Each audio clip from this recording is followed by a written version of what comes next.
Welcome to week 3 of The Truth About Sex. Not too long ago, I took a trip to Costa Rica with friends. We stayed at a beautiful resort in a beach town named Playa del Coco. There were lots of swimming pools and palm trees everywhere. It was really beautiful. They had this private club on a beach that if you weren't a member, you had to pay to get into each day if you wanted to go, with one exception. They had a timeshare presentation that if you sat through, they'd let you go to the beach all week for free. So me and my friends I was traveling with decided to go on the tour, even though we had no interest in buying at all. It was only supposed to be 90 minutes, and they would even give us free breakfast. It sounded easy enough, and we figured, we'll just tell them no, we're not interested, and we'll get out quickly. Well, I probably don't need to tell you, but we did not get out quickly. The sales agent kept talking, and in spite of how many times we told them no, they wouldn't let us leave for 2.5 hours.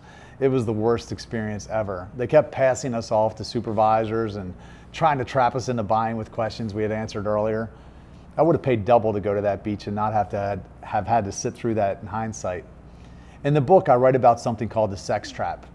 And I believe it's an all too common occurrence where people that haven't learned to pump the brakes with the physical components of a relationship get stuck in something that they can't get out of, and it costs them in so many ways later.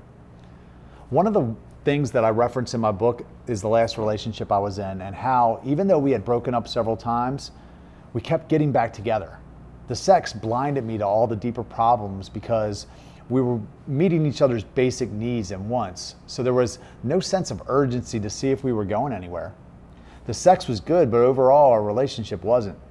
So we just kind of drifted along for 2 years, moderately unhappy, having sex with no real thought of if we were going anywhere.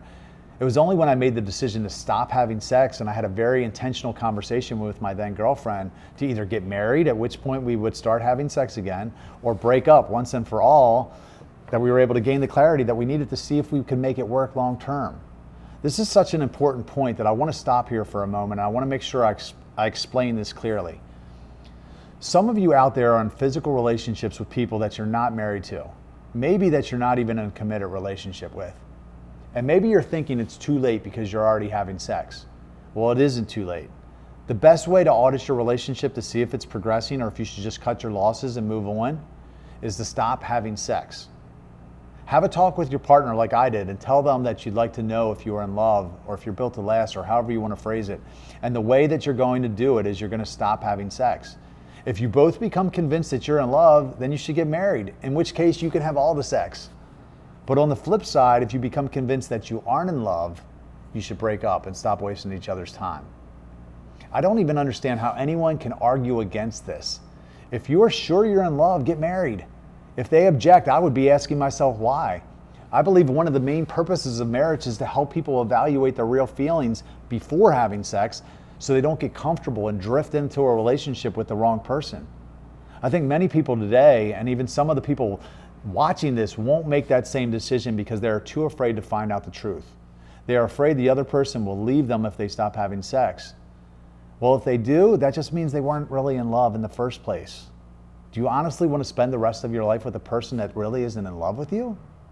Are you that afraid of being alone? If the answer is yes, then we have a deeper problem than sex. The other reason people don't do this is a lack of self-control. Maybe you've been having sex for some time now and you can't imagine life without it. Trust me, I understand. But I am living proof it can be done, and not only can you survive, you can thrive without sex if you use that time and energy to work on yourself. So neither of those are good reasons. When I think back on all my relationships, they all started as hookups, just with women that I was physically attracted to that I didn't know a whole lot about. Then, after not so long, I inadvertently drifted into relationships with some of them, and I found myself in a relationship with the wrong person. But now the physical attraction went away because I never connected with them on a deep level. This is what I refer to in the book as the sex trap. And it's all too common when you don't pump the brakes on the physical stuff. Everyone's heard the saying, the sex stops after you get married. And unfortunately, that statement is true for many couples, with half of the people that are lucky enough not to get divorced not having sex after just 4 years of marriage. Sign me up for that. No, thank you. With every shortcut, there's a consequence. We might not see it right away, but sure enough, there is. And I believe this is the consequence when we have sex too early in a relationship. And here's the real kicker. In the long run, you wind up having a lot less sex than the person that exercises self-restraint on the front end and waits to get to know the other person before bedding them. Now imagine instead of sleeping with the girls quickly that I dated, I would have asked myself, am I willing to commit myself to this girl? And when I say commitment, I mean real commitment, marriage, in order to sleep with her? Do you think I would have evaluated them a little differently? Do you think I would have spent years with the wrong people, arguing and fighting, trying to make it work? Years that I could have spent on myself, making myself better and pursuing my purpose. Sure, I would have sacrificed some momentary pleasure, but not only would I have been better off had I exercised some discretion earlier in my life, maybe their lives would have been a little better too. Maybe I could have helped them in some way or modeled what a good man looked like to them, instead of just looking at them for how they could bring me more pleasure or what they could do for me. Sex changes the dynamics of a relationship and it masks problems. And with the right person, I'm glad it does. That is why it's so important to make sure that we know who that other person is we are overlooking problems on.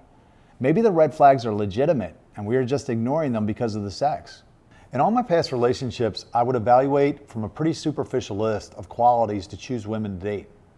The list would include physical attraction, was she into exercise, her profession, was she trustworthy, open to coming to church with me, did she like my family, etc. Well, I don't think there's anything wrong with having a list of what you're looking for in a mate at all. I realize now it takes so much more than a checklist of qualities to unlock my heart. It takes a connection on a much deeper level, and I believe that is something that takes time to figure out. I can be physically attracted to many women, and there are plenty of women that work out and have great careers and are trustworthy and good with kids. But if you're wanting to narrow it down to find that right person for you, a person that you can build a life with on a firm foundation, use the tool of marriage to test yourself and them to see if they are the right person before getting physical. That's all for week 3. Enjoy your discussion groups. I'll see you next time.